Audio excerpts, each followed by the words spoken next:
La seconde vague du coronavirus serait-elle économique?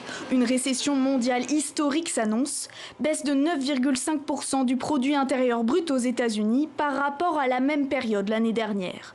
En France, moins 13,8% en un trimestre, un chiffre jamais enregistré par les statistiques trimestrielles. L'Allemagne, première économie européenne, plongeons de 10,1%. Alors, est-ce inquiétant? Ça va mettre un certain temps, peut-être même jamais, pour retrouver le niveau qu'on aurait eu sans la crise.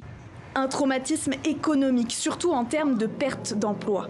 1,4 million de nouveaux chômeurs aux États-Unis en une semaine seulement.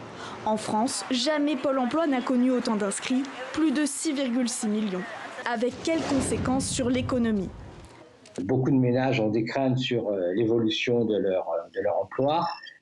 Et donc le risque, c'est que les ménages, comme les entreprises, ne dépensent pas massivement à la rentrée.